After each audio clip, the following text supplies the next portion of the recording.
valleys precede overflow. You may be dealing with the sickness now, but on the other side of that valley is your cup running over with good health. Things may be slow at the office, but when you make it through the valley, there's an abundance, good breaks, promotion. That family member is causing trouble, but on the other side of the valley is great joy, great peace. Your cup is going to run over with great relationships. Now, none of us like to go through the valleys, but if you'll keep the right perspective, knowing that that valley is leading you to overflow, then you'll go through it with a good attitude. I wonder how often we get stuck in the valley complaining. I can't believe this happened.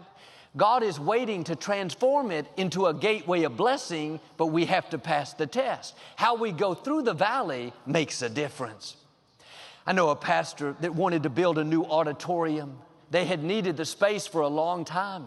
He saw friends building nice sanctuaries. They were doing great things. But every time he tried to move forward, he had some kind of setback. He was tempted to get discouraged, think it would never work out. When you're in the valley, it's a test. God is up to something that you can't see. It's easy to complain and live negative, but you have to trust Him in the valley. And this pastor kept being his best month after month, thanking God that he was working, declaring that a new sanctuary was on the way. It looked like he was stuck. The odds were against him, said it would never happen, but God knows how to transform that valley of trouble into a gateway of blessing. And when it's your time, all the forces of darkness cannot stop what God has ordained for you. One day, unexpectedly, the mayor of this small town called and told how there was a group that built a huge building for a casino, but before they moved in, they went bankrupt. They had over 40 acres of parking, a building that could fit 4 football fields inside. It was just a few miles from his church. The mayor asked if he was interested in purchasing it. The pastor thought it'd be over $50 million. It was huge, first class. The mayor said, no, you can purchase it for under $2 million. Instead of having to build his own facility, God dropped a much bigger, better facility into their hands.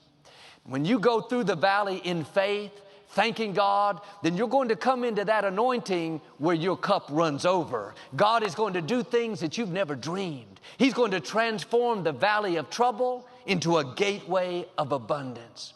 You may feel like you're stuck. You're doing the right thing, but the wrong thing is happening. The good news is that valley is not permanent. You are coming through. And if you could see what was on the other side, you would be amazed. Your cup is going to run over. Maybe a relationship didn't work out. That person left you. Now you're in the valley.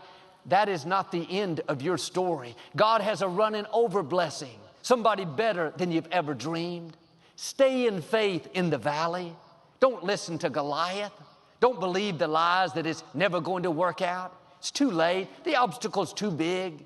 Like this pastor, that valley of trouble is leading to a gateway of abundance, abundance of joy, abundance of good health, abundance of resources.